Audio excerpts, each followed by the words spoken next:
policeman turned off his... He went to attend a call out from a vulnerable woman. I'm guessing somebody mentally retarded, slightly mentally retarded. Or I don't know if you can say mentally retarded anymore. You can't say that anymore. You get somebody. Well, what do you say? What's the terminology? In this story, there it was. He went to the house of a vulnerable woman. Yes.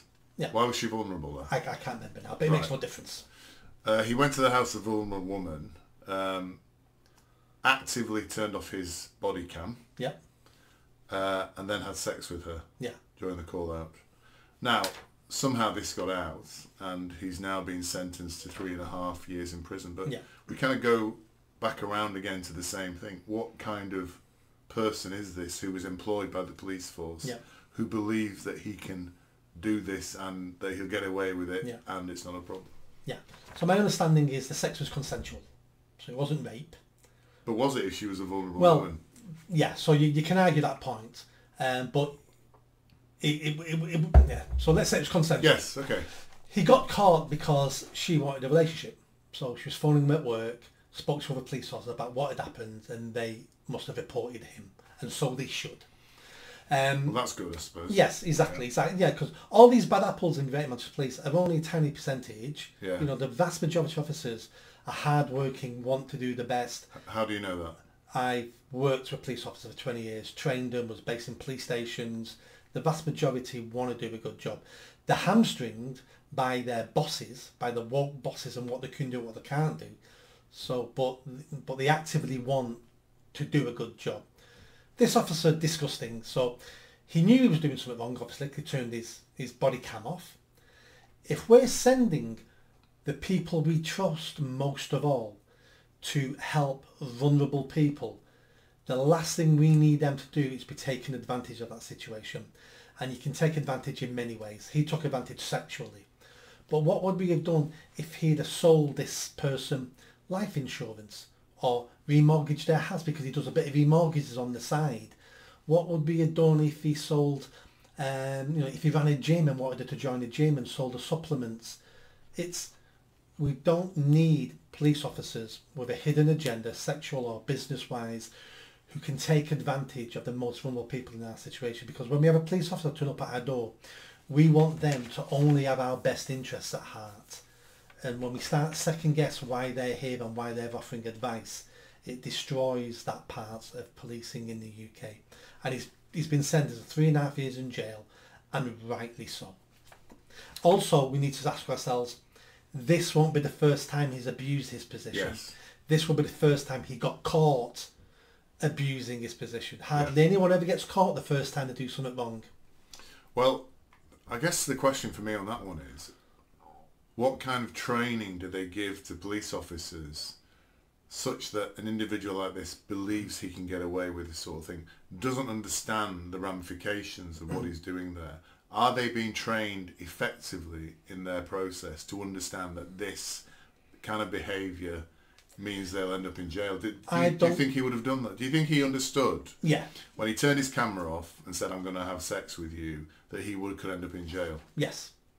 Okay. Absolutely. This isn't a training issue. This is a morality issue. Right. Again, we've lowered the bar so low. Yeah. Because once you lower the bar for women and for ethnic minorities, you've now lowered the bar. So now unfit white men can join, and unfit men with no morality who are perverts and sex offenders and criminals, they can also join. That's what happens when you lower the bar. So this is a morality question, which we're going to talk about later on as well with MPs. Morality. We've lost all morality now because my lifestyle choices are just as valuable as your lifestyle choices. Yeah. So don't you look down on me. Don't question my lifestyle for having choices. sex with chickens. Yeah. That's my, those chickens enjoy it, and it's my lifestyle choice. How dare you look down on me? And chicken sexers are an oppressed minority. Yeah, they are. And potentially could commit suicide if they're mocked for having sex with chickens. So don't you dare say anything negative about chicken sex. I sound a bit too informed on that. I'm not, obviously. Yeah, but that's the quagmire we've created for ourselves. Yes. Where now you can debate, usually internally with yourself, well, am I doing anything? I know it's against the rules, but am I really doing anything wrong? Because she wants sex, even though she's vulnerable and in a bad situation. Yeah. And I want sex. and homosexuality is fine, and this is fine, and that's fine, and I'm allowed to dress like I could be a police officer in her house now, dressed like a woman with a penis. That's fine. So why isn't this fine? Or I could be a policeman dressed up in a leather thong and a dildo on the police celebration float day and doing that. So this isn't much different to that, is it? Exactly. So that's how these people like this with low morality start to convince themselves they should do it. I've got one thing that you said in that conversation I'm going to pick you up on. Yeah. And you said the majority of policemen are hard-working, principled. And how do you know that? I know you said you worked with them 20 years ago. Yeah. We're 20 years on now. No, I've worked with them for 20 years. Yes. It's only that last couple of years I've really not worked with the police. How do you know that? Because people say this about the NHS and nurses, don't they? Most nurses are hard-working, really committed, but there's obviously a few that aren't. But how do we know that? It's a good question. I don't think we know. I don't think we do know.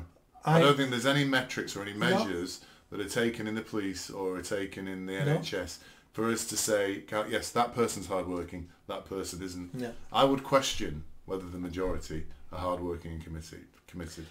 I don't know. No, but I think I think you've got a good point. As in, are they hardworking and committed based on your definition of hardworking and committed? Because you're in the private sector, running your own businesses.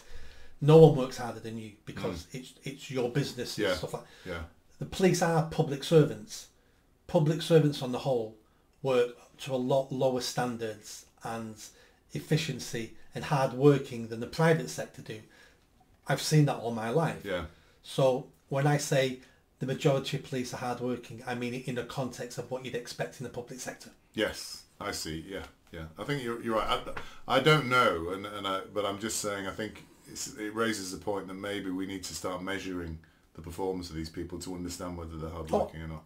There must be, which might be something you want to do. I will do, but there must be some sort of matrix we can look. Because if you're a police officer, and it's been 2 years now, you've not made an arrest. Yeah. Why? Yeah. Haven't you made an arrest? Yeah. What have you been doing for it? Unless you've got a special assignment, which is, going to old folks' homes all the time, full time, then you're not going to make any arrest. But if you're an officer, frontline officer, where's your record? Yeah. Where's your arrest? Where's your cautions? Where's your whatever it is? Yeah. Because I think traffic wardens used to be like that. Traffic wardens weren't actually measured on the number of tickets they gave out.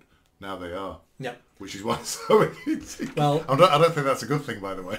They weren't measured on how many tickets were given out when they were council officers. Right. Once it went private, that's why. And those firms then take a percentage of every ticket. Suddenly, you're going to do tickets, mate. Yeah. If you like that video, don't forget to subscribe to the channel, hit that notification bell, and comment. And if you like what I'm saying about running for Mayor of Greater Manchester, then stick around. Tell your family, tell your friends. The only way I'm going to have a chance of winning is a grassroots movement. So be part of that movement and hit that bell. Thanks.